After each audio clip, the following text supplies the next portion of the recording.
Cette conférence va maintenant être enregistrée.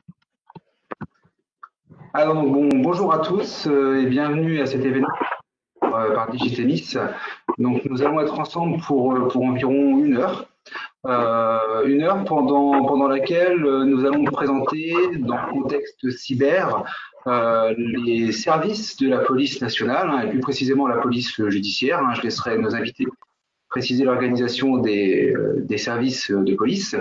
Et ils feront également quelques retours d'expérience, toujours dans le contexte qui nous intéresse, le contexte cyber.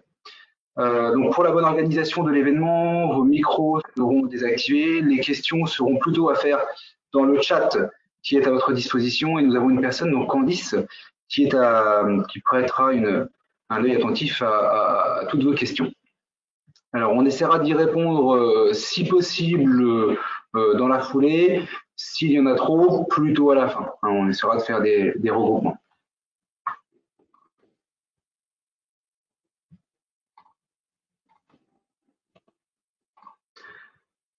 Alors, je propose que chacun prenne quelques instants pour se présenter, à commencer par Amaury.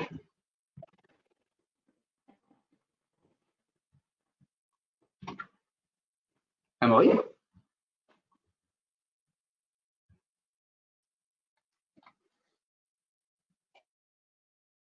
Bonjour à tous, vous me recevez? Ouais, donc, bonjour. Bon. Vous m'entendez là? Oui, c'est bon. Très bien. Bonjour à tous. Donc, je suis Amaury Lenéel, je suis commissaire de police et je suis chef des divisions opérationnelles à la direction territoriale de la police judiciaire à Rennes. Chef des divisions opérationnelles, ça consiste à être à la tête d'une cinquantaine de 50 enquêteurs spécialisés de police judiciaire qui sont répartis par spécialité sur des pôles, sur des silos de compétences. Donc on a une division de la lutte contre la criminalité organisée qui est composée à la fois d'une brigade criminelle de répression du banditisme. On a l'antenne également au FAST, c'est l'Office français antidrogue, donc pour la lutte contre les trafics, les réseaux de trafic de stupéfiants. Nous avons également une division économique et financière qui travaille sur la criminalité en col blanc, l'émission également et la mise en circulation de fausses monnaies et des escroqueries. Ce sont des gens qui travaillent également un petit peu, enfin dans la prolongation et dans la judiciarisation des cyberattaques, bien entendu. J'ai également donc une brigade des fugitifs qui traque un certain nombre de personnes qui sont en fuite, évadées et condamnées à des lourdes peines de prison et qui sont recherchées. Donc voilà, et enfin un laboratoire de l'investigation opérationnelle du numérique, donc les fameux cyberpoliciers. Voilà, donc ça fait plus de 30 ans que je suis policier et j'ai été affecté dans différents quartiers. J'ai commencé ma carrière en Seine-Saint-Denis, ensuite à Paris intramuros. J'ai été déployé également à l'étranger dans les Balkans. En poste également en Outre-mer et de retour en Bretagne depuis 2018. Voilà pour ma présentation. Merci beaucoup Amaury. Et donc Cyril. Oui, bonjour à tous. Donc Cyril Caillé, je suis capitaine de police, donc je suis policier depuis 25 ans et j'ai consacré ces 10 dernières années à développer mes compétences dans la lutte contre la cybercriminalité. Donc à cette occasion, j'ai passé 5 ans, j'ai travaillé 5 ans en office central, donc à la DCPJ à Nanterre. Et puis ces 4 dernières années, enfin 5 dernières années bientôt, j'exerce donc au laboratoire d'investigation opérationnelle du numérique. Je vous expliquerai exactement en quoi ça consiste tout à l'heure. Donc à la police judiciaire de Nantes. Merci Cyril. Et donc me concernant, donc Michael Ferton, donc je suis consultant cybersécurité chez Digitemis et également réserviste civique chargé de prévention cybermenaces pour la DZPJ Ouest, sous la responsabilité donc d'Amaury Lenéel ici présent.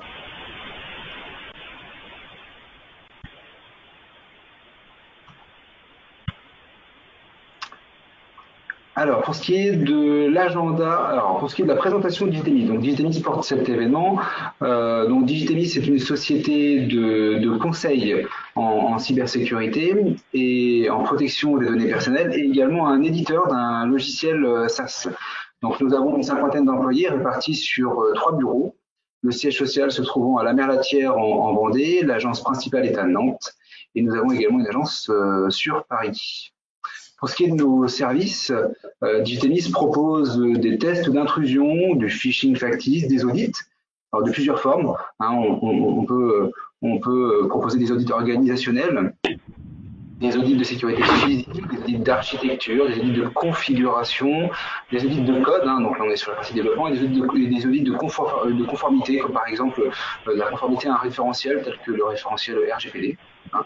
On fait également de la formation, de la sensibilisation, de l'accompagnement à la certification, par exemple ISO 27001, HDS, et on a la possibilité d'être RSSI externe, donc responsable de la sécurité du SI externe pour nos clients, ou DPO, délégué à la protection des données, un Data Protection Officer, selon le même modèle. Alors, comme je vous le disais, Digitemis, c'est aussi donc une société qui est éditrice d'un logiciel SaaS qui s'appelle Make It Safe, hein, qui permet de faire notamment du pilotage, donc de l'évaluation et du pilotage de plans d'action cybersécurité. Donc, Digitemis est également qualifié PASI par l'ANSSI. Et constitué d'une équipe voilà, qui va des ingénieurs en thèse d'intrusion aux ingénieurs en R&D, en passant par des ingénieurs en organisation de la cybersécurité, en juristes et en chef de projet.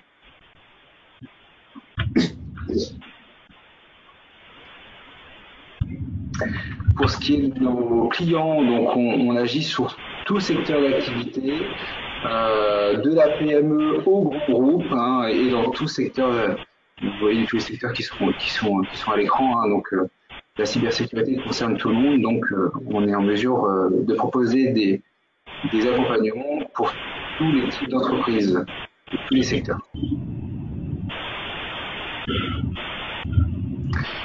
Maintenant, pour ce qui est de l'agenda du webinaire, donc je vais commencer par faire une brève présentation du contexte et de l'état de la menace, avant de laisser donc, la parole à nos invités, qui feront de leur côté une présentation de la police, notamment la police judiciaire et du RCM, hein, du réseau des références cybermenaces, la présentation du Lyon, hein, du laboratoire d'investigation opérationnelle du numérique.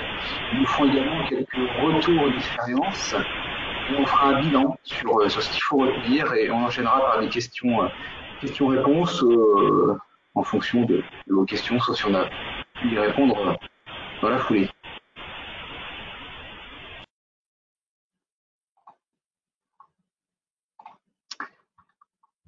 Alors, je vois qu'il y avait un problème de son qui était remonté. Est-ce que c'est résolu?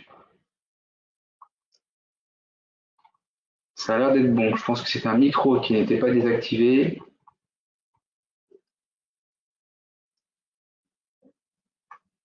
A priori, c'est bon.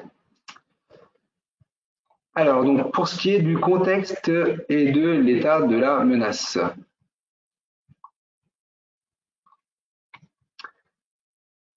Donc, les actes de cybermalveillance touchent aujourd'hui toutes les entreprises, soit de manière ciblée, soit de manière opportuniste. Hein. On sait tous que les entreprises sont aujourd'hui interconnectées, elles dépendent du numérique, elles doivent faire face à de plus en plus de menaces et de plus en plus de réglementations. Et l'une des principales menaces aujourd'hui, c'est pas la seule, mais l'une des principales menaces aujourd'hui, c'est celle du ransomware. Le ransomware ou rançongiciel en français, qui est donc un logiciel malveillant qui chiffre vos données, voire même parfois les sauvegarde, et demande une rançon pour les déchiffrer. Donc là, vous voyez à l'écran, là sur la partie droite, un historique, on va dire, dans la région. C'est pas exhaustif, hein, mais vous avez une liste des cyberattaques de type ransomware essentiellement qui ont eu lieu dernièrement. Donc on voit que ça touche tous les secteurs, hein, PRB dans l'industrie du bâtiment qui a été touché, Beneteau, industrie nautique également, la clinique de l'Anjou, la ville d'Angers qui ont été touchées également au début d'année, le groupe Atlantique, Ouest France, une fraude au président. Voilà, donc on est sur un type de menaces différents. Chez Nantes Métropole Gestion Équipement, voilà, une ESN qui a été touchée également, sous Presteria, avec un impact estimé entre 40 et 50 millions d'euros, hein, quand même. Voilà, donc vous voyez, bon, on peut remonter assez loin. Et là, ce ne sont que les cyberattaques connues et dans la région.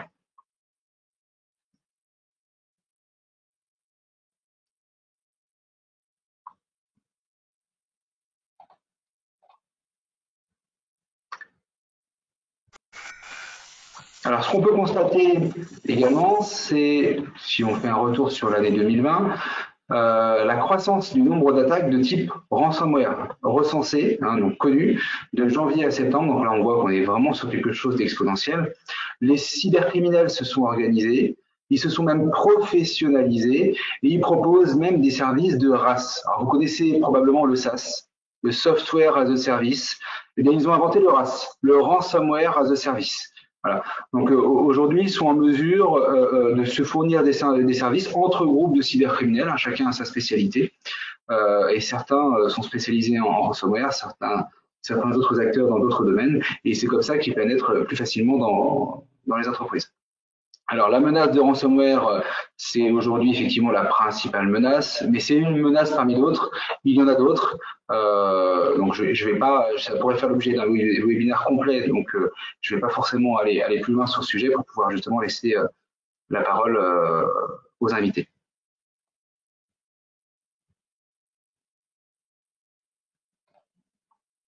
Et donc, je vais passer la parole à Amaury qui va nous présenter donc la police judiciaire, la police au sens large, et notamment la police judiciaire et le réseau des références cybermenaces.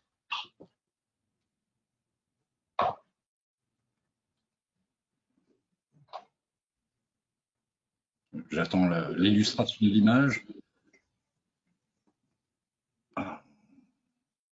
Voilà, depuis la prise en compte de la cybermenace de manière générale, de la cybercriminalité également, a été prise en compte par la police judiciaire parce qu'on est un petit peu au centre et que la cybercriminalité est vraiment, vu l'intrication du numérique dans tous les secteurs d'activité, et également l'implication de groupes criminels organisés qui sont bien souvent transnationaux également.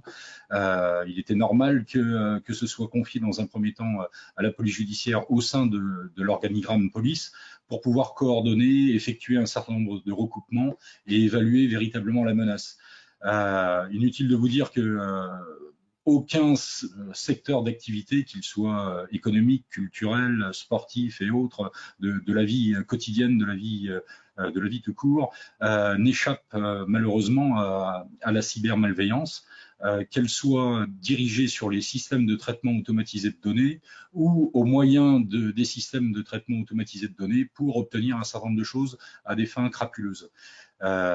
Donc c'est naturellement la police judiciaire. Donc la police judiciaire, c'est une des directions principales de la police nationale, rattachée au ministère de l'Intérieur. La police judiciaire a bien sûr un lien permanent avec l'autorité judiciaire, puisque notre but, c'est de judiciariser systématiquement, de mener des enquêtes, de rassembler des preuves, de rechercher les auteurs et ensuite de les présenter à la justice. Pour ce faire, au sein de la direction centrale de la police judiciaire, il y a une sous-direction, la sous-direction de la lutte contre la cybercriminalité. Et donc je vais vous faire grâce de tous les acronymes parce qu'on est les champions du monde des acronymes et des sigles barbares.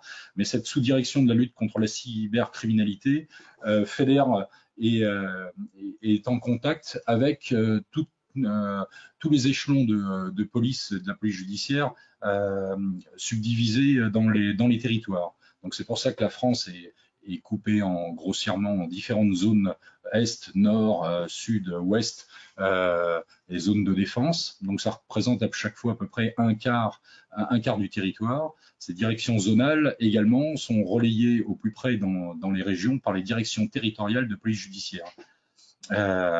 Chaque échelon territorial dispose en son sein d'effectifs dédiés à la lutte contre la cybercriminalité, donc les fameux lions, mais également s'adosse aux autres groupes d'enquête et j'aurais tendance à dire plus de 90% de nos enquêtes, à un moment ou à un autre, nous amènent à travailler dans l'univers numérique, que ce soit en trafic de drogue, puisqu'on voit de plus en plus de vitrines numériques, et il nous faut des compétences également pour pouvoir décrypter et casser des chiffrements de portables, pour pouvoir remonter sur des opérations et des informations particulièrement importantes et qui sont ensuite jointes à la procédure. Donc, le numérique fait véritablement partie désormais, c'est un outil comme un autre au service de l'enquêteur. Bien entendu, la direction de la police judiciaire ne travaille pas seule, on s'adosse également avec toutes les autres directions actives la police nationale, notamment la sécurité publique qui représente pour la plupart des citoyens le contact privilégié, hein, puisque ce sont les policiers qui sont au contact de la population dans les principales villes. Ce dispositif, il est à peu de choses près, même si on a, pour bien synthétiser la police, on a tendance à représenter ça comme un temple grec avec une sorte de direction unique, mais avec des colonnes, avec des silos de spécialités. Et la gendarmerie nationale qui a exactement les mêmes compétences, davantage en fonction du partage de territoire en milieu rural, mais pas que, puisque bien sûr il y a de plus en plus de villes moyennes qui ont vu un afflux de population, et donc la gendarmerie est également présente maintenant dans beaucoup de villes moyennes de plus de 10 ou 20 000 habitants. Généralement, la police nationale, elle, est présente dans les villes de plus de 30 à 40 000 habitants. Il y a quelques exceptions, mais grossièrement, c'est ce qu'il faut retenir sur le partage entre la police et la gendarmerie. Mais ce sont des points de contact, et en termes de compétences judiciaires et de définition des missions, la gendarmerie et la police ont absolument les mêmes périmètres d'action. Donc la police judiciaire et cette sous-direction de lutte contre la cybercriminalité a pensé à un certain nombre de choses, et à un moment, pour précisément faire face à cette menace, hein, qui est une véritable atteinte à la souveraineté de la France, hein, toute cette cybercriminalité qui est bien souvent transnationale et qui a un poids particulièrement néfaste sur l'économie du pays, puisqu'on estime que plus de 60 à 70% des entreprises présentes en France, et notamment les petites et les moyennes, ont ou vont faire l'objet d'une attaque, d'une cyberattaque. La question, ce n'est pas si, mais c'est vraiment quand les différents acteurs économiques vont faire l'objet d'une cyberattaque. Donc pour ça, et pour notamment travailler essentiellement dans le volet de la prévention, et notamment pour la prise en compte de ce phénomène de cybercriminalité qui a été pendant longtemps un petit peu sous-évalué, parce que bien entendu la plupart des acteurs économiques rechignaient un petit peu à porter plainte, parce que bien entendu c'était une atteinte un peu à leur image. Et on peut s'en douter. Mais ce qui est important justement, et la sous-direction de la lutte contre la cybercriminalité a lancé à peu près en 2017-2018, ça s'est vraiment formalisé en 2019, la création du réseau des référents en cybermenaces, avec un recrutement au sein de la société civile. Donc la police judiciaire a recherché des volontaires, des réservistes civiques et civils, des gens qui sont des bénévoles, mais qui ont un ancrage dans la société civile, dans le monde économique. Et c'était une ouverture sur le monde du privé qui était assez novatrice et qui porte ses fruits, puisque à l'heure actuelle, on compte plus de 40 réservistes sur l'ensemble du territoire national. Au sein de la DZ PJ Ouest, et en particulier en Bretagne et Pays de Loire, nous avons 9 réservistes civils qui ont été recrutés, parmi lesquels votre autre, monsieur Michael Ferton, avec des profils complètement variés. L'idée, c'était à la fois d'avoir un ancrage territorial qui puisse couvrir l'intégralité de la zone, donc là on est toujours en cours de recrutement, mais également des gens avec des compétences transversales dans des domaines aussi variés que les collectivités locales, les petites et moyennes entreprises, des gens particulièrement formés ou au fait des choses dans le domaine de l'assurance, mais également dans la cybersécurité. Donc tout ça permettait un petit peu de recruter des gens avec des profils différents, avec des expériences et des compétences variées, pour être au plus près du public cible, les petites et les moyennes entreprises, et également les collectivités locales, encore une fois, qui sont des cibles désormais privilégiées. La plupart des grands groupes qui font partie des secteurs d'économie vitale sont généralement bien protégés, ils ont les moyens d'avoir des RSSI bien formés et puis avec des process, mais ça ne les empêche pas d'être victimes malgré tout. En revanche, bien entendu, on a un certain nombre dans le maillage des très petites entreprises et des petites entreprises, des gens qui ont davantage de vulnérabilité par manque de moyens. Donc ce qui est important, c'est de pouvoir porter un message de prévention, de bonnes pratiques, avec des fiches réflexes, avec un certain nombre, pour pouvoir toucher le maximum de personnes, pour sensibiliser. Et il y a eu un gros progrès qui a été fait. Là, il y a plus de 7000 actions qui ont été qui ont permis de toucher des différentes entreprises sur le territoire national l'année dernière. Donc c'est un bilan qui ne cesse de croître.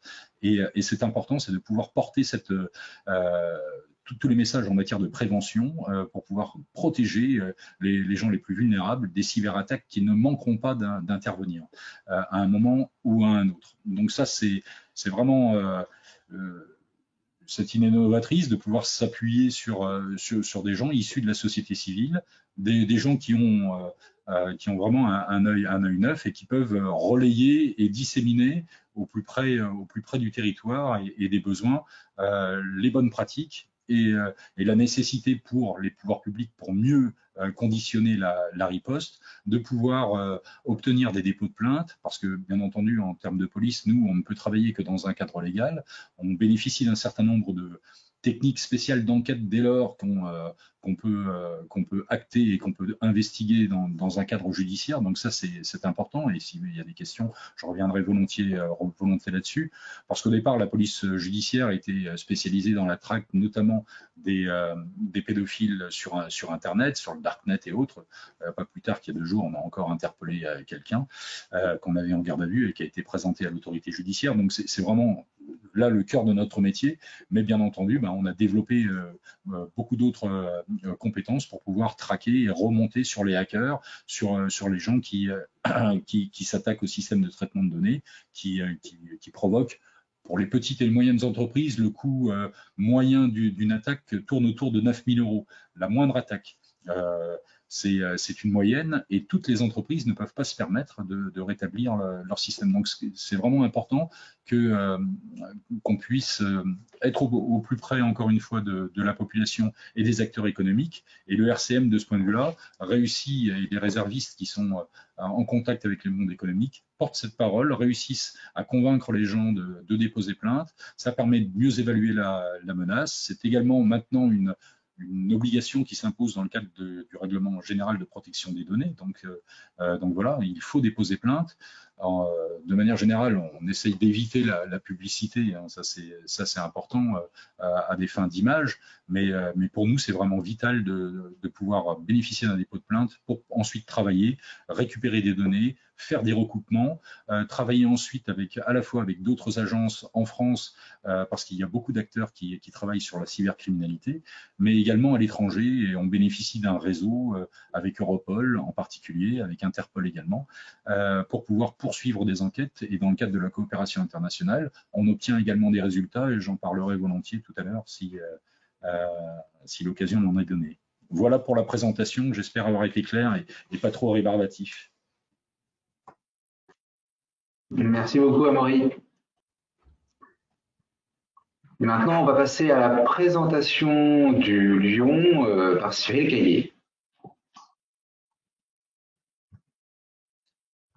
Alors, avant de vous parler de la répartition géographique des lions, je vais vous expliquer un petit peu ce que c'est. On l'a dit tout à l'heure, Lyon pour Laboratoire d'investigation opérationnelle du numérique. Donc c'est effectivement un acronyme. Le L de Lyon, laboratoire, en fait, pourquoi? Parce qu'en fait, le Lion, c'est à la fois un groupe de personnes, donc un groupe d'enquêteurs, qui dispose de compétences judiciaires et techniques, mais également une plateforme, un laboratoire physique, qui abrite des matériels, des logiciels spécifiques qui nous permettent de travailler. Alors, le I d'investigation, parce que effectivement, les enquêteurs du Lion ont vocation à diligenter des enquêtes, hein, d'où leur profil à la fois technique et procédurier. L'opérationnel, le haut du Lion, parce que ces enquêteurs interviennent effectivement sur le théâtre d'opérations de police. Alors souvent en assistance et des enquêteurs spécialisés, un petit peu comme disait Monsieur le Commissaire. Donc voilà, il y a des, faut savoir qu'à la police judiciaire, il y a différents groupes sur différentes thématiques, et que les enquêteurs du Lion, il y a un petit bruit de fond là. Un bon truc avec Carrefour et couper le micro peut-être. Non, c'est pas grave, je continue. Oui, donc les enquêteurs du Lion qui interviennent donc sur le théâtre d'opérations de police en assistance des enquêteurs des autres thématiques, hein, criminelles, lutte contre les stupéfiants ou encore financiers. Et donc le N du Lion, forcément, le numérique, puisque nous sommes là pour travailler sur cette matière, à la fois pour collecter la trace numérique et bien sûr pour l'exploiter dans le cadre des enquêtes judiciaires. Alors, où est-ce qu'on trouve les lions historiquement? Effectivement, dans les régions, puisque la police judiciaire était organisée par direction interrégionale, donc il y a eu un redécoupage depuis en zones, mais on a conservé l'implantation de ces lions. Donc, pour la zone ouest, on en trouve un à Nantes, à Rennes et ainsi qu'à Orléans. Voilà. Je vais essayer de... Je ne sais pas si j'ai la main pour faire défiler le diaporama. Ouais, c'est bon, c'est cool. Alors, l'organisation des lions et de l'écosystème qui les entoure. Donc, au centre, vous retrouvez le logo de la direction centrale de la police judiciaire, forcément, puisque voilà, il s'agit de la direction support de l'ensemble du dispositif. Autour, vous retrouvez donc sur la droite complètement l'arobase là, donc qui représente les investigateurs en cybercriminalité. Donc, voilà, ce sont les enquêteurs qui ont un profil vraiment particulier, à la fois technique et juridique, et qui exercent au sein des Lions. Vous retrouvez également le logo du Lion, forcément, le logo sur la gauche des réseaux cybermenaces, hein, puisque la police judiciaire s'appuie aussi sur le concours de ces personnes-là. Voilà. Tout en haut, le logo de la SDLC, la sous-direction de lutte contre la cybercriminalité, avec deux services rattachés directement à la lutte contre la cybercriminalité, l'AD2A sur la gauche, hein, la division d'anticipation et d'analyse, qui est spécialisée dans la lutte contre les malwares et les botnets. Donc c'est vraiment, il faut le voir comme un service support qui au quotidien nous permet de gagner du temps et d'être plus efficient dans nos enquêtes. En fait, on leur soumet par exemple, pour illustrer mon propos, on leur soumet une souche d'un malware qui aurait été collecté lors de constatation dans une société qui aurait été victime. Et donc, ils vont être en capacité de déterminer la famille de ce malware-là. Et tout ça sera une incidence forcément sur la qualité du traitement de l'affaire, puisque la tendance est au regroupement des affaires de même nature. Voilà.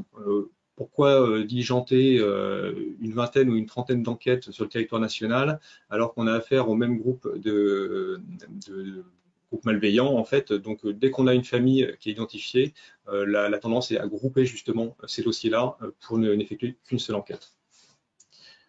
Sur la droite, le CIRT PJ, donc en fait, CIRT c'est CIRT pour Computer Security Incident Response Team.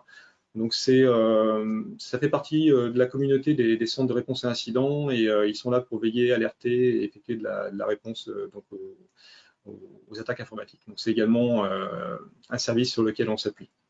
Tout en bas, Europol et Interpol, comme le disait Monsieur Lunel, donc les enquêtes sont très souvent transnationales, transfrontalières, mais pas toujours. Très souvent, malheureusement, les auteurs se trouvent dans des pays étrangers à la France, et donc voilà, ça pose forcément des difficultés dans les enquêtes, et il y a une nécessité absolue en fait de faire appel à la coopération internationale pour obtenir du renseignement et poursuivre les auteurs.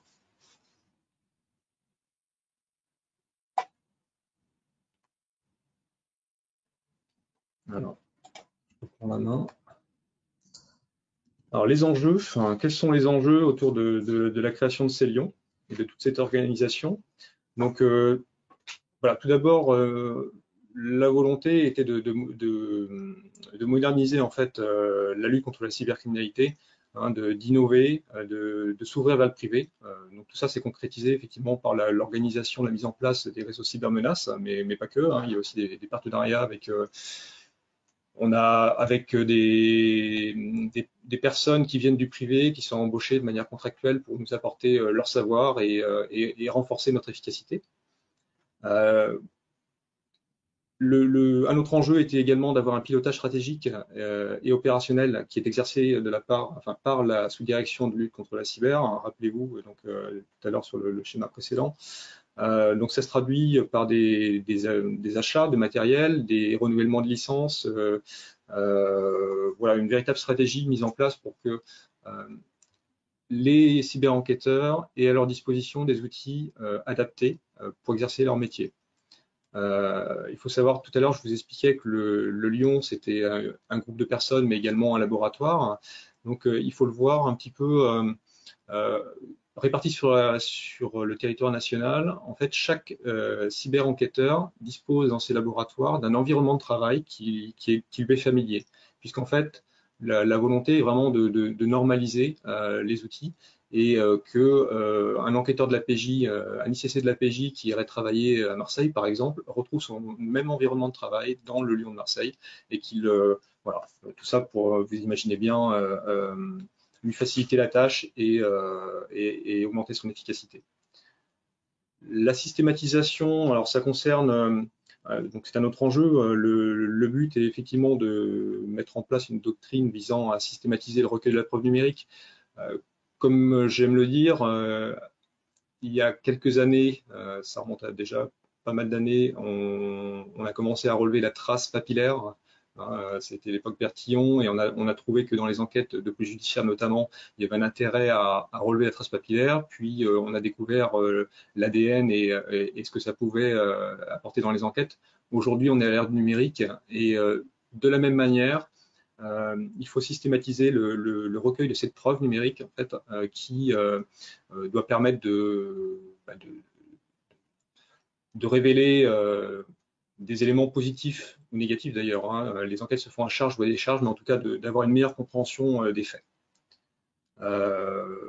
Actuellement, 80% des enquêtes pénales font appel à des données numériques. Voilà. On n'est pas toujours sur de la cybercriminalité, mais de plus en plus, très très souvent, mis à part peut-être une délinquance de voie publique, on exploite en fait des traces numériques pour avoir justement une compréhension des faits et pouvoir confondre les auteurs.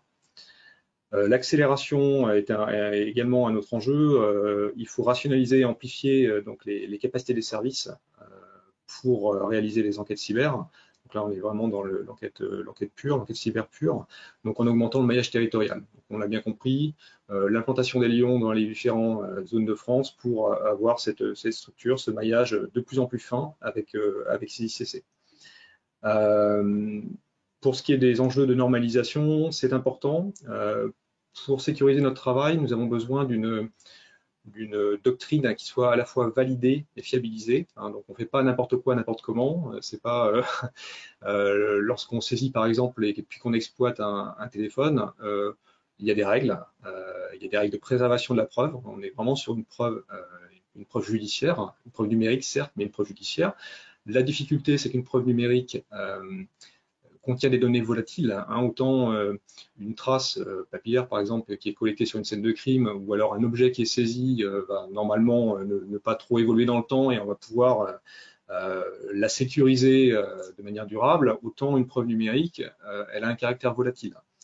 Donc nous avons besoin de cette normalisation et de ces harmonies, cette harmonisation des pratiques en fait pour que tout le monde travaille de la même manière, que nos preuves soient recevables par les tribunaux et que surtout les traces numériques ne soient pas altérées, modifiées, voire supprimées. Très important. C'est une véritable difficulté. L'adaptation, l'enjeu d'adaptation, voilà, bon, bien sûr, ça concerne surtout la SDLC, c'est accompagner les ICC en leur apportant des compétences. Hein, ça passe par la formation initiale. Hein, un ICC se forme sur 8 semaines en 3 modules de 3 semaines, puis 2 semaines avec l'examen. Et ensuite, ça a été mis en place il n'y a pas très longtemps. Les ICC sont soumis à un recyclage en fait de leur savoir. Hein. On vérifie en fait tous les 3 ans que l'investigateur en cybercriminalité dispose toujours des compétences, qu'il a continué de se former aussi, puisqu'on est sur une matière qui évolue en permanence. Donc, on a besoin d'enquêteurs au fait de l'actualité, au fait des technologies.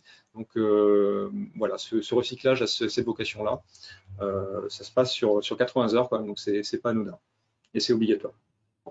Et enfin, pour finir, le dernier enjeu, l'optimisation. Donc, Le but, effectivement, je vous parlais des matériels et de leur renouvellement et des licences. Le but, c'est quand même d'employer les crédits qui nous sont alloués de manière rationnelle, d'avoir des outils efficaces. Donc, il y a des remontées qui se font par les cyber-enquêteurs régulièrement sur les outils qu'on nous met à disposition.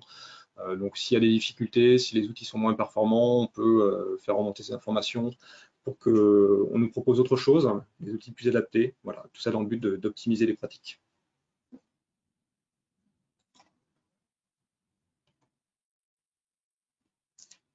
La diapo suivante. Alors, les missions. Alors, quelles sont les missions des lions?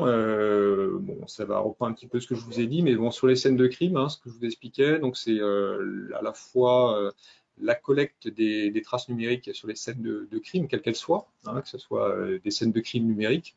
Je prendrai l'exemple d'une attaque au sein d'une société où on va pouvoir se transporter sur place et recueillir les éléments qui ont été mis de côté qui seront relatifs à l'attaque afin de nous permettre d'exploiter les traces qui ont été retrouvées, d'identifier la famille des malwares, bien sûr, et puis surtout d'identifier les auteurs. Après, ce sont d'autres scènes de crime plus classiques, je parle d'une scène de crime, un crime de sang par exemple, un assassinat, un meurtre, on a vocation à intervenir également pour éventuellement recueillir des traces. Il y a beaucoup de traces numériques en fait dans nos environnements quotidiens. On ne se rend pas toujours compte. On utilise des outils sans forcément comprendre comment ils fonctionnent. Et donc l'investigateur en cybercriminalité, donc l'ICC, donc lui doit apporter un regard numérique sur les enquêtes. Donc vraiment regarder toutes ces enquêtes-là à travers un prisme, le prisme du numérique, pour essayer de collecter des informations supplémentaires qui pourront, par exemple, déterminer la présence ou non d'une personne sur un lieu. Voilà. Je vous laisse imaginer, je pourrais répondre aux questions si vous voulez par rapport à ça. Ensuite, donc en laboratoire, le travail en labo, il intervient souvent après. On dispose dans ces laboratoires de machines puissantes qui nous permettent de chercher plus profondément en fait dans les supports qui ont été saisis. Et voilà, c'est du travail de labo, c'est beaucoup plus long. Il faut de la puissance de calcul et ça se fait plutôt dans un second temps. La partie enquête cyber est très importante, hein. C'est notre cœur de métier, donc elles sont diverses et variées. Comme disait Monsieur le Commissaire, donc les schémas sont les mêmes que pour une enquête classique, hein. On est là pour rassembler les preuves, hein, les preuves numériques, mais pas que, et puis les exploiter en vue d'identifier les auteurs et les traduire devant la justice. Bien sûr, ça ne s'arrête pas là. Le travail d'assistance de l'ICC est important. Donc, c'est un travail au quotidien d'aider les enquêteurs qui n'ont pas cette sensibilité au numérique dans les différentes demandes qui pourraient, des réquisitions qui pourraient adresser à des opérateurs, par exemple. L'ICC va être là pour améliorer la compréhension des réponses de ces opérateurs, donc apporter cette plus-value technique en fait dans les enquêtes classiques pour améliorer le traitement des enquêtes. La partie transmission de la doctrine, effectivement, c'est important. On est là, l'ICC et les lions en particulier ont pour prérogative d'expliquer autour d'eux ce qu'ils font, comment ils le font également, quelles sont leurs limites. On ne peut pas tout faire, on a des limites, hein, des limites juridiques, des limites techniques aussi. On parlait du chiffrement tout à l'heure, c'est une limite qui s'impose à nous régulièrement quand on n'a pas le code de déchiffrement qui permet d'accéder à un conteneur chiffré, par exemple. Ça peut vite devenir compliqué. Il y a des solutions, mais elles sont quelquefois difficiles à mettre en œuvre. Donc, on est là pour expliquer les choses, que ce soit aux collègues, mais également à des magistrats, à notre hiérarchie également. Donc, on est là pour vulgariser en fait le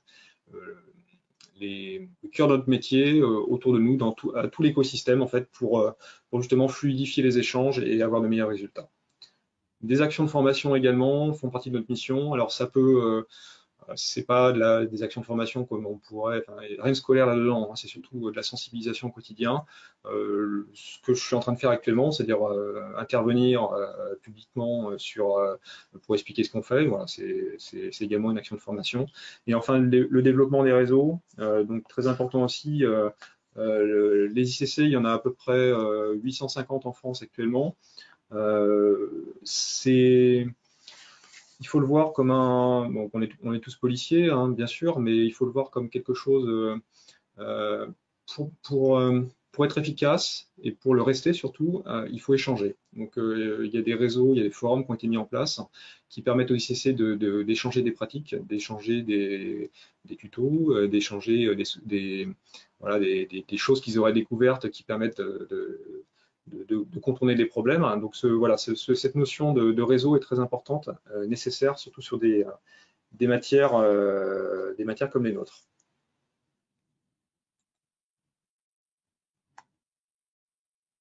La diapo suivante. Voilà, parfait. Alors les moyens, voilà, pour arriver à tout ça, parce que les missions sont riches et nombreuses. Donc on dispose de moyens humains, ça je viens de l'évoquer, donc avec ces ICC et la formation, j'en ai parlé également. Il faut savoir que le nombre d'ICC est amené également à croître, puisque depuis plusieurs années, la lutte contre la cybercriminalité a été portée par le ministre comme une priorité. Et il y a une véritable volonté de densifier encore ce réseau d'ICC, et peut-être également il serait utile d'intégrer une sensibilisation en école des policiers en devenir, hein, quel que soit le corps d'appartenance, mais également, pourquoi pas, des magistrats, en tout cas de toutes les personnes amenées à intervenir au niveau des enquêtes cyber. Voilà. C'est juste un petit message de passer.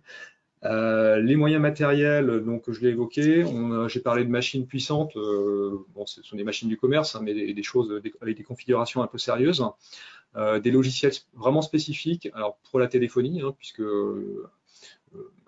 une partie importante du travail de l'investigateur en cybercriminalité, c'est aussi d'extraire puis d'analyser les informations qui proviennent des téléphones. Donc on dispose pour ça d'outils vraiment spécifiques sur lesquels il faut se former en permanence puisqu'ils évoluent très très souvent. Il faut savoir que des téléphones, il en sort toutes les semaines des centaines dans le monde. Hein, c'est vraiment, ça peut paraître exagéré, mais c'est la réalité. Hein. Alors, je parle quelquefois, ce sont juste des variants, mais c'est un monde qui évolue en permanence, le monde de la téléphonie, parce que c'est un gros business d'abord, il y a beaucoup d'enjeux économiques là-dessus. Et pour l'enquêteur, c'est un défi permanent de trouver la bonne manière d'aborder le support pour en extraire les données. Je vous assure que c'est quelque chose de très délicat au quotidien et que les choses changent. Il faut savoir qu'un téléphone que vous achetez aujourd'hui va subir des évolutions, notamment lors des mises à jour, et que ces simples mises à jour, de sécurité ou non, vont apporter des difficultés supplémentaires pour l'enquêteur, enfin pour l'ICC ensuite, lors de l'exploitation du support. Donc on dispose, voilà, je ne veux pas faire de promotion de logiciels, mais bon, là, globalement, on a deux solutions pour faire la téléphonie, de logiciels différents. Un logiciel particulier pour tout ce qui est support informatique. Et puis voilà, on dispose de bloqueurs en écriture. Donc un bloqueur, c'est quoi? C'est un dispositif logiciel ou matériel dont le but est de en fait empêcher l'écriture sur le support qui est analysé pour ne pas dénaturer la preuve, bien sûr, pour ne pas l'altérer. Voilà. Enfin, la formation, elle est juste essentielle. Donc, je vous l'expliquais tout à l'heure, le module de formation de l'ICC, le tronc commun, hein, les 8 semaines, et puis ensuite de la formation continue en permanence auprès de boîtes privées, hein, pour certaines, des formations aussi dispensées par Europol, hein, en présentiel ou en distanciel, donc qui sont essentielles pour continuer d'être performant en fait, dans ce domaine. J'avance que je vois le chrono qui tourne. Alors, très important, la plainte. Monsieur Lenel vous en a parlé tout à l'heure. La plainte, c'est important. Je vais vous expliquer pourquoi. Alors déjà, vous déposez plainte. Donc le lieu du dépôt de plainte importe peu en fait. Ce qui compte, c'est de le faire. Vous pouvez déposer plainte dans un commissariat, une gendarmerie. Vous pouvez aussi déposer plainte auprès du procureur de la République directement. Idéalement, on préfère que vous prémunissiez des éléments techniques avant de déposer plainte, mais ce n'est pas forcément nécessaire. Ce que je voulais dire aussi là-dessus, c'est qu'il n'y a pas forcément d'urgence à déposer plainte. On préfère que vous preniez le temps de rassembler les éléments et que vous vous déplaciez, voire que vous preniez rendez-vous pour l'enregistrement de la plainte, plutôt que d'arriver dans le feu de l'action, vous êtes victime d'une cyberattaque et dans l'heure qui suit, vous débarquez pour déposer plainte. Ça peut vous rassurer, nous ça ne va pas nous rassurer et ça ne va pas nous aider beaucoup puisqu'on va sûrement vous demander de revenir avec les éléments techniques. Donc autant faire les choses bien dès le départ. Alors qui dépose plainte? Forcément une personne qui a la capacité juridique de le faire, hein, donc soit le directeur, soit une personne munie d'un pouvoir. De préférence, cette personne devra s'entourer ou avoir elle-même les connaissances, s'entourer d'une personne technique, un RSSI par exemple, quelqu'un qui connaisse l'infrastructure. Après, ça dépend du type d'attaque. Je vous parle d'une attaque importante, mais ça pourrait être très bien d'autres, enfin, je sais pas, un autre, des faits beaucoup plus simples où là, votre seule présence pourrait suffire. Mais en tout cas, pour les attaques un peu complexes, on préfère avoir plusieurs personnes et pour avoir une bonne compréhension de ce qui s'est passé. Les éléments à fournir, rapidement, je balaye. Hein, classiquement, vous déposez plainte, il faut qu'on puisse vérifier votre identité. Si vous êtes une société, il faut qu'on puisse vérifier également que les informations concernant votre société. Si vous n'avez pas la capacité de le faire, vous êtes porteur d'un pouvoir.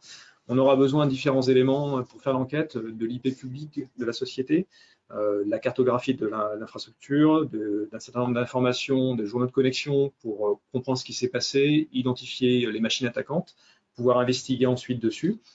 Si vous avez réussi à mettre de côté le binaire à l'origine de l'attaque, le binaire c'est le virus si vous voulez, c'est pas mal parce que ça nous aidera à déterminer la famille du malware, donc on va gagner du temps. La note de rançon, puisque les ransomware sont très à la mode, donc en général, lorsque vous êtes attaqué par un ransomware, à un moment s'affiche à l'écran ou alors quelque part sur le serveur traîne un fichier HTML ou un fichier TXT qui contient les indications pour la prise de contact avec les hackers et le paiement de la rançon. Donc cet élément-là est très important aussi puisqu'il nous permet par analogie de déterminer à qui on a affaire. Voilà, il y a d'autres petits éléments, mais je détaillerai ça si vous le souhaitez. Pourquoi déposer plainte? Alors déjà parce que vous êtes victime et qu'à ce titre-là, vous avez des droits, hein, différents droits, de vous constituer partie civile, d'obtenir des dommages d'intérêt, etc. Il y a toute une liste. Déposer plainte aussi pour vous couvrir juridiquement, c'est une obligation du RGPD. Vous devez faire un signalement à la CNIL, c'est une chose, et vous devez aussi déposer plainte. Pourquoi déposer plainte aussi? Parce que si on n'est pas au courant qu'il vous arrive quelque chose, on ne pourra pas faire évoluer nos pratiques, nos outils, dimensionner nos services, recruter.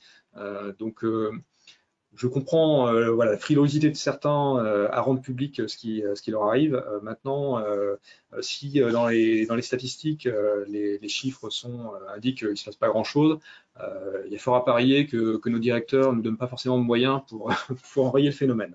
Donc c'est voilà, le serpent qui se mord la queue.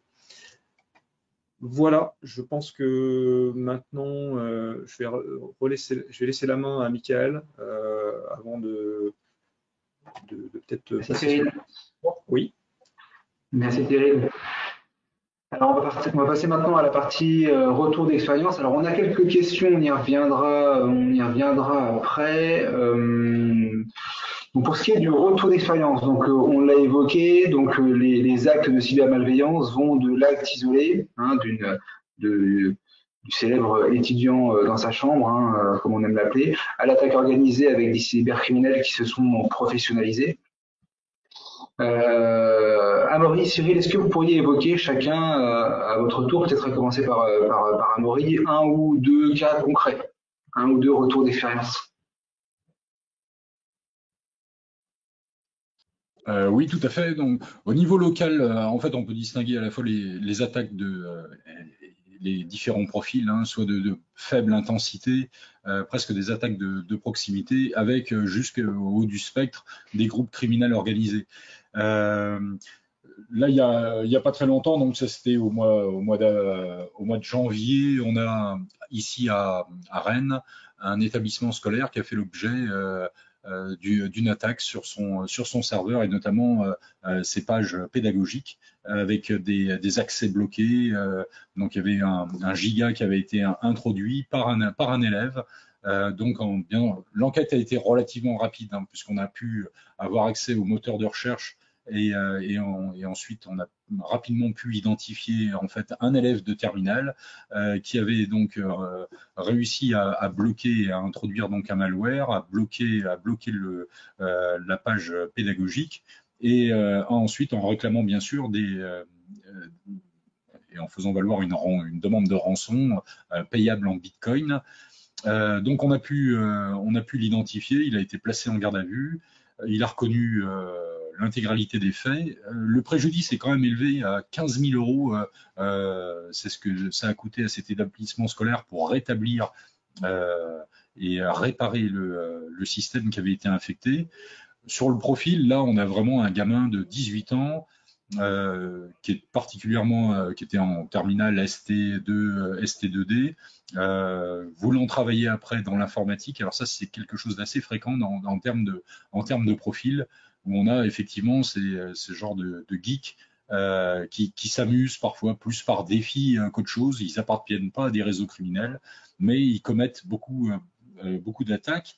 La deuxième, un petit peu dans le même style, et qui a carrément donné lieu à une attaque sur un site gouvernemental de traitement des contraventions. Vous savez, c'est un site, je ne donnerai pas son nom, mais en tout cas que tout le monde connaît lorsqu'on doit payer en ligne nos différentes amendes. Et donc ce site a fait l'objet d'une attaque en defacing, avec l'utilisation d'un certain nombre, avec un logiciel qui permettait de bloquer carrément le fonctionnement. Ça a duré quelques heures avant qu'ils s'en rendent compte à Paris, parce que tout est centralisé et ça remontait à Paris, même si le serveur était physiquement à Rennes. Donc là, c'était carrément une sorte de déni de service. Et l'enquête a permis de remonter sur un gamin de 15 ans et demi, complètement autodidacte, et qui passait 8 heures par jour devant son écran parce que son père l'avait abandonné. Et à la suite de ça, il sortait absolument plus de sa chambre, et il a développé, au travers de sa formation autodidacte, une étonnante capacité à maîtriser l'outil numérique. Ça nous a quand même assez étonné. Bon, il a eu droit à une petite garde à vue, plus de principe qu'autre chose. Il a reconnu partiellement les faits. Il a récupéré en fait des revendications qu'il avait postées sous couvert d'Anonymous et autres. Mais bon, ça c'est vraiment des attaques isolées de gens qui sont pas, même si dans le premier exemple il y avait une demande de rançon, la deuxième c'était un peu plus idéologique entre guillemets, hein. C'était un gamin qui était marqué également par les gilets jaunes et autres, et qui était clairement, qui avait une vision un petit peu anti-gouvernementale. Donc là, ça fait un deuxième type de profil. Et la troisième affaire que je peux évoquer, c'est la grosse affaire qui a été résolue au mois d'avril dernier par une équipe commune d'enquête. Donc là, c'est vraiment de la criminalité organisée. Vous avez peut-être entendu parler d'Emotet. Donc Emotet, c'était un malware, une sorte de cheval de Troie bancaire qui a infecté plus d'une trentaine de serveurs en France, mais on est sur des milliers dans le monde. Et donc l'enquête a été coordonnée par Europol. Donc là, c'est vraiment l'instance de coopération au sein de l'Union européenne qui bénéficie d'un laboratoire cyber particulièrement performant. Donc là, ils ont l'équivalent d'un super lion à Europol, avec des moyens financiers, des machines, des analystes, des ingénieurs, et qui permettent de faire remonter toutes les informations qui sont ensuite recoupées par Europol. Europol s'est appuyé également sur l'expertise du FBI, parce que aux États-Unis, il y avait eu un certain nombre d'attaques exactement utilisant ce même malware. Et il y a eu une réunion opérationnelle qui a même été organisée cette année, hein, parce que encore une fois, ça a commencé, les serveurs ont commencé à être infectés en 2014. En 2015, en France, on a pris conscience du problème et il a fallu 6 ans d'enquête pour pouvoir remonter jusqu'au groupe criminel organisé qui était basé en Ukraine. Le principal auteur a été interpellé et placé en garde à vue. Alors là, on avait vraiment plus un groupe criminel qui diffusait et qui vendait son malware pour 400 € à d'autres groupes criminels. Donc, ce qui permettait également de disséminer complètement ces différentes attaques.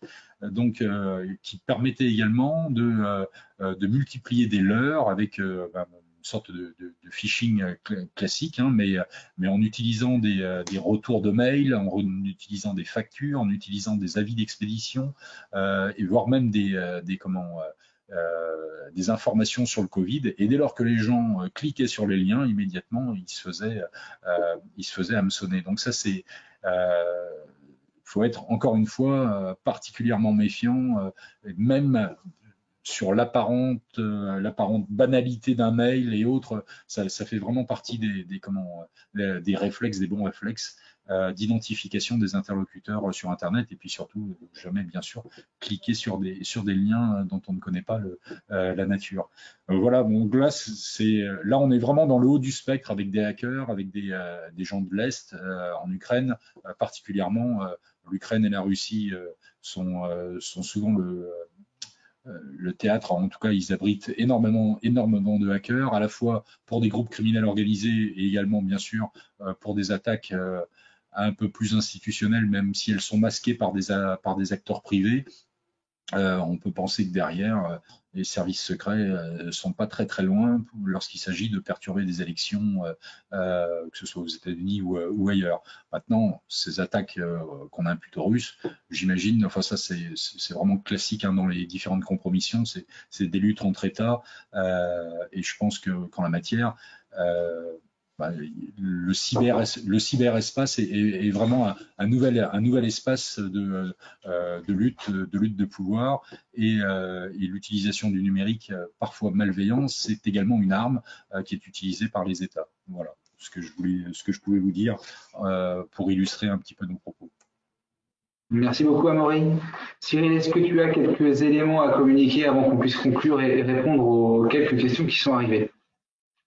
Oui, deux exemples peut-être, mais vraiment rapides, hein, pour laisser un petit peu de temps pour les questions. Donc du local également, à l'instar de ce que Monsieur le Commissaire a expliqué, là c'était en milieu universitaire, donc un étudiant qui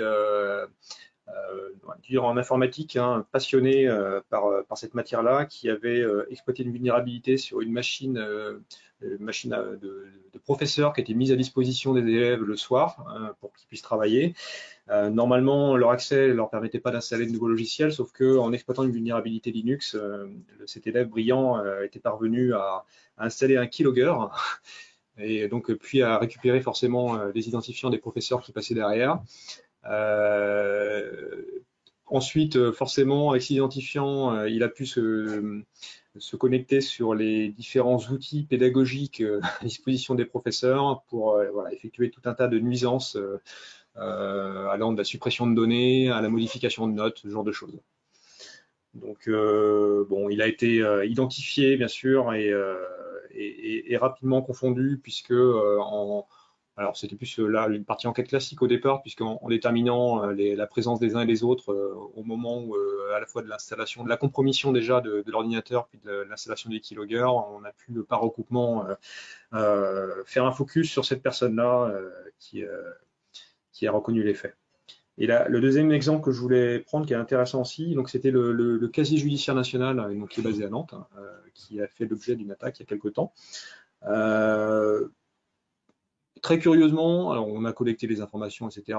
Et on avait une adresse IP dans les logs qui nous intéressait. Il faut savoir que sur ce type d'attaque, quand une institution est attaquée, il y a, dans la plupart des cas, enfin très souvent, on a des IP anonymisés, donc les VPN sont passés par là, les proxys, enfin voilà, on a des informations qui sont difficilement exploitables, qui sont laissées dans les journaux de connexion. Mais là, on avait une adresse IP française, sur 3, qui correspondait à un opérateur sur laquelle on a pu travailler. Et donc notre réflexe a été d'identifier forcément, d'adresser une réquisition à l'opérateur. On a ensuite travaillé sur l'environnement de la personne qui correspondait à l'abonnement. Et puis, mais voilà, rien ne matchait. Il n'y avait pas de...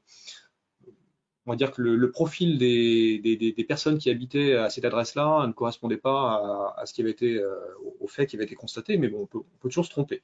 Et ça se passait du côté de Nice, et en fait, en discutant avec je vous disais que les réseaux étaient importants tout à l'heure, en discutant avec un enquêteur du groupe cyber de Nice, de la PJ de Nice, l'adresse lui disait quelque chose.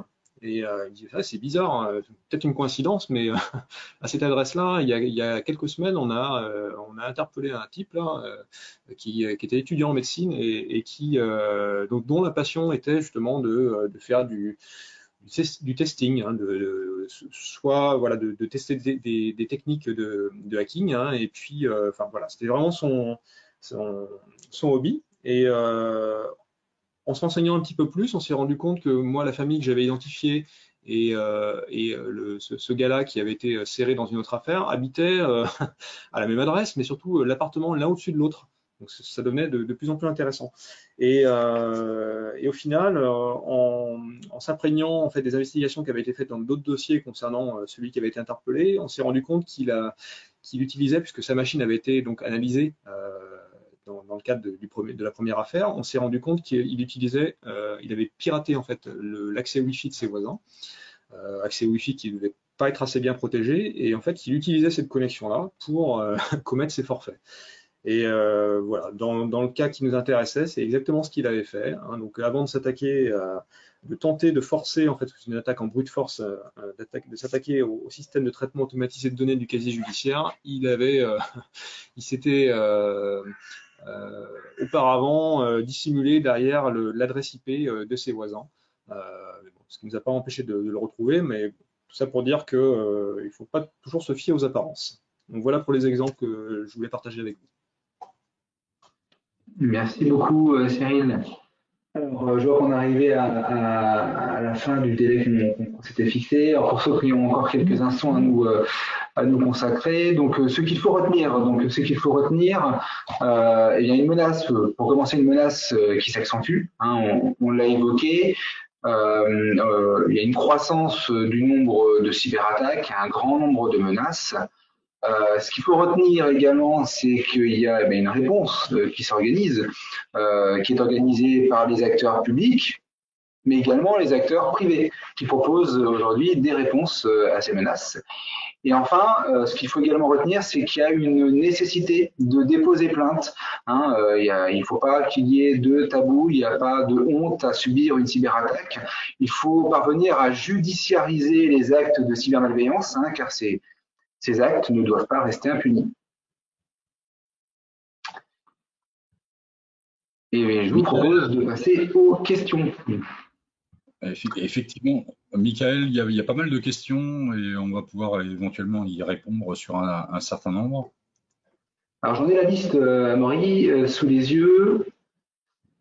Alors la première question qui a été posée, c'est le C-CIRT PJ est-il un CERT?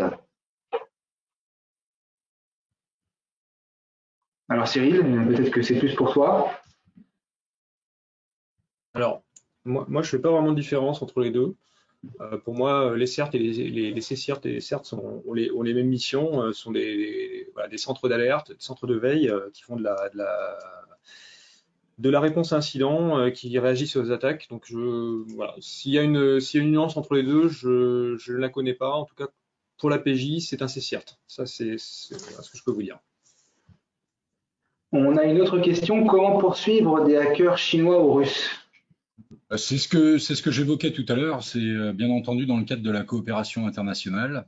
On essaye justement, et les États sont tenus, hein, ils signent des conventions internationales. Alors, effectivement, il y a le cas de la Russie, il y a le cas de la Chine, il y a également le cas d'Israël. Et on a une coopération qui s'améliore de plus en plus avec pas mal d'États, notamment les États qui souhaitent rejoindre des instances comme l'Union européenne. Donc là, ça fait partie des éléments de négociation. Alors forcément, là, c'est en Europe, hein, mais donc pour la Chine, c'est différent. Pour la Russie, on a également un certain nombre de canaux pour renforcer notre coopération judiciaire. Donc voilà, c'est tout à fait possible et c'est surtout souhaitable. Là, je le vois par exemple sur les escroqueries aux faux présidents via Internet et autres, qui remontent souvent en Israël. Là, ces derniers temps, justement, on a pu interpeller deux escrocs franco-israéliens qui sont actuellement en attente d'extradition. Et ça faisait longtemps que c'était pas arrivé. Donc, il y a vraiment une prise en compte là et la coopération bilatérale entre la France et certains États fonctionne de mieux en mieux. D'autant plus qu'en matière de cybercriminalité, tout le monde prend en compte cette menace qui est vraiment une menace globale. Et sur une menace globale, il faut nécessairement une réponse globale. On a une question qui est proche, c'est quel est le degré de collaboration, de mutualisation des compétences et des moyens avec le C3N? Alors, c'est un degré qui est stratégique. Il y a un livre blanc de la sécurité qui a été édité et qui annonce un petit peu un certain nombre de réformes. Et autant en matière de police technique et scientifique, recherche même d'épreuves numériques, la police judiciaire restera chef de file. En matière de lutte contre la cybercriminalité, cet aspect des choses devrait être donné à la gendarmerie comme chef de file, ce qui n'empêchera et ce qui va encore plus renforcer les liens opérationnels que nous on a au quotidien sur le terrain avec les gendarmes, des techniciens. Alors je ne sais plus quel est l'acronyme des gendarmes, mais enfin l'équivalent de nos investigateurs en cybercriminalité. Oui, Cyril. Oui, ouais, je précisais juste les NTEC. Avec les NTEC, il y a des échanges. On peut même travailler en co-saisine. La question, elle est, je ne vais pas faire de langue de bois. Traditionnellement, entre la police et la gendarmerie, c'est un petit peu les chiens et des chats. Mais ça, c'est souvent au niveau des états-majors. Et voilà, en tout cas sur le terrain, nous, on travaille main dans la main avec nos amis gendarmes. On fait exactement le même métier. Il n'y a pas d'esprit de concurrence. Il y a de plus en plus de collaboration. Et puis, ce qui est tout à fait normal, parce que on doit au pays et aux citoyens un service public de qualité. Et les citoyens ne comprendraient pas que les policiers et les gendarmes ne travaillent pas ensemble. Mais la question est tout à fait pertinente. Alors, on a une question sur la collaboration. Alors, quelle est la collaboration sur la prévention auprès des entreprises et collectivités entre les RCM et l'ANSSI? Eh bien, elle est parfaitement complémentaire et effectivement, ça fait partie dans l'écosystème des différentes agences en charge de la prévention, bien sûr. Et j'aurais dû peut-être commencer par là. L'Agence nationale de sécurité des systèmes d'information et le chef de file, c'est eux qui animent cybermalveillance.gouv.fr, ce site qui est remarquable et auquel on participe régulièrement. Donc, bien entendu, les référents et puis les délégués de l'ANSSI en Bretagne et dans les Pays de Loire, on est en contact avec eux et l'idée effectivement on doit même être presque leurs bras armés parce qu'ils sont pas très nombreux et nous dans le cadre du recrutement des réservistes cybermenaces, on est là également pour porter clairement le message institutionnel de l'ANSSI. Donc on travaille vraiment étroitement avec eux et de plus en plus. Alors Cyril, sous quel délai intervient le lion pour recueillir les traces sur la scène de l'attaque? Alors le délai, ça peut être d'un délai immédiat à un délai plus long. Hein. Donc ça dépend forcément du type d'attaque. Ça dépend si elle est en cours. Je vous l'expliquais tout à l'heure, si l'attaque est en cours, l'urgence n'est pas à recueillir les preuves sur la scène de crime numérique, mais plutôt à conseiller peut-être la victime pour que justement elle ait une démarche de conserver les traces, hein, par exemple, et puis qu'elle puisse avoir les bonnes pratiques pendant cette attaque-là. Hein, donc, après, voilà, une fois que c'est mis de côté, il y a plus trop d'urgence. On n'est pas là pour faire On n'est pas l'ANSSI qui intervient, on n'est pas là pour faire un audit déjà pour commencer, on n'est pas là pour faire de la rémédiation, c'est pas notre but. On est là pour faire des enquêtes judiciaires. Donc, et dans les enquêtes, effectivement, il y a une partie collecte et exploitation de la trace numérique. Hein, donc ça peut être très rapide, ça dépend aussi si on est engagé sur autre chose, ou alors ça peut être un peu plus long. Après on prend rendez-vous, on essaie de faire ça dans de bonnes conditions. Il n'y a pas de délai réel fixé, que ce soit par une loi ou par un règlement, c'est vraiment au cas par cas. Alors, il y a un certain nombre d'autres questions. Je pense qu'on va pouvoir répondre à toutes les questions. Alors, il y en a une, je vais pouvoir y répondre rapidement. Donc, peut-on se faire accompagner par une société comme Digitemis afin de tester le niveau de protection et réaliser un état des lieux et plan d'action? Et oui, quand je disais tout à l'heure que une réponse s'organise et que les acteurs privés comme publics proposent des réponses, et bien Digitemis fait partie de ceux qui proposent des réponses pour justement auditer et réaliser un plan d'action et même aller au-delà du plan d'action, faire du suivi de ce plan d'action et tester à nouveau pour valider que le plan d'action mis en place est efficace. Ouais. On a une question.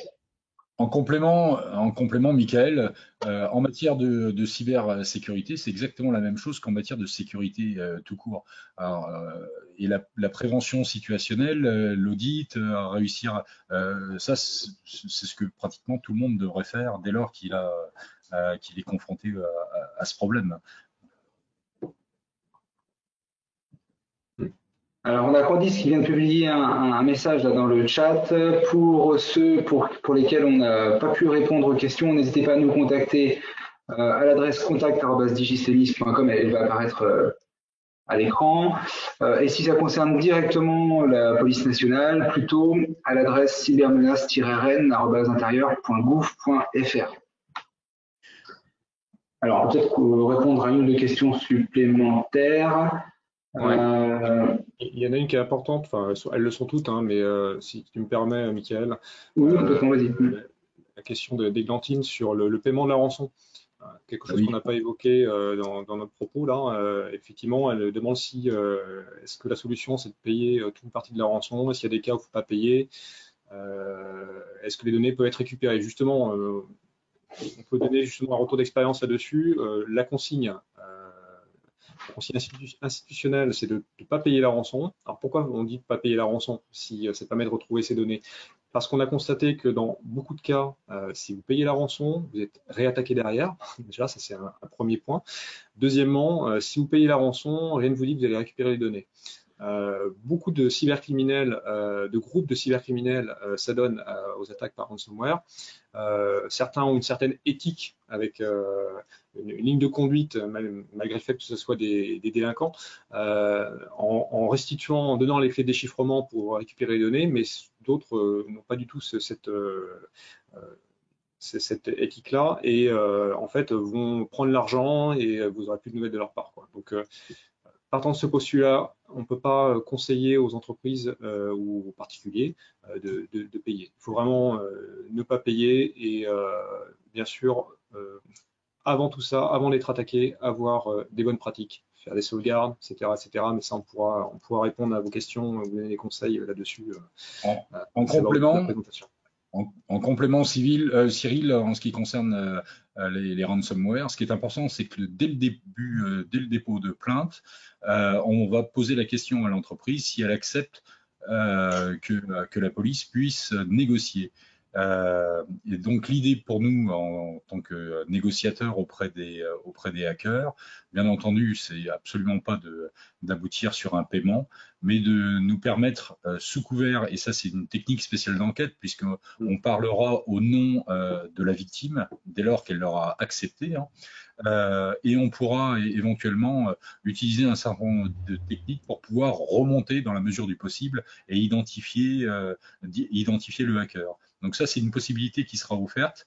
Donc voilà, il y a des négociateurs dans la police. Négocier avec un hacker, bah, c'est encore quelque chose de très spécifique, hein. Et là, c'est un axe d'investigation qui est en cours de développement. Et je vous propose de répondre à une dernière question et on en restera là pour respecter au plus juste le temps imparti. Comment la PJ et les cercles privés interagissent lors d'une analyse forensique post-attaque?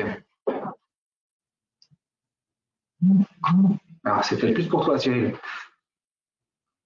Ouais, bon, ça se passe plus au niveau de la sous-direction de la lutte contre la cybercriminalité. Au niveau des Lions, on n'est pas, puisque nous, en tant que Lyon, on fait remonter les informations techniques, les marqueurs techniques qu'on a pu relever lors des enquêtes, donc à la D2A, comme je vous le disais, et au CCIRT PJ, c'est plus à ce niveau-là que l'interaction aura lieu.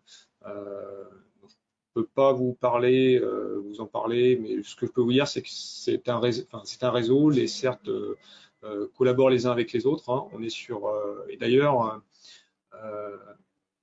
il est déjà arrivé sur des grosses affaires que certains CERT privés se proposent leurs services en fait aux enquêteurs. Ça nous est arrivé d'être appelés, en fait, de dire voilà, l'affaire est un peu médiatique et on en entend parler et du coup on reçoit un appel d'un CERT qui dit voilà, si vous avez besoin, on peut mettre à disposition notre force de frappe pour vous aider dans les enquêtes. Ça peut faire partie justement de ce type de collaboration pour illustrer ce qui peut se passer entre les enquêteurs et les CERT privés, quoi.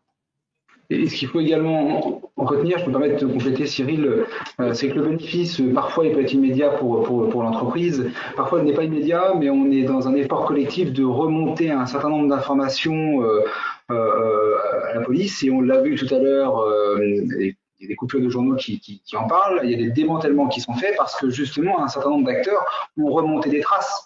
Et c'est parce que ces traces ont été remontées aux forces de l'ordre qu'elles ont pu enquêter et démanteler un certain nombre de réseaux. Complètement. Eh bien, je vous propose d'en rester là. Merci, merci à tous les participants. Merci à nos invités de la police nationale, donc Cyril et Amaury. Merci, merci à tous. Merci. Merci. Bonne journée. Au revoir. Bonne journée. Au revoir.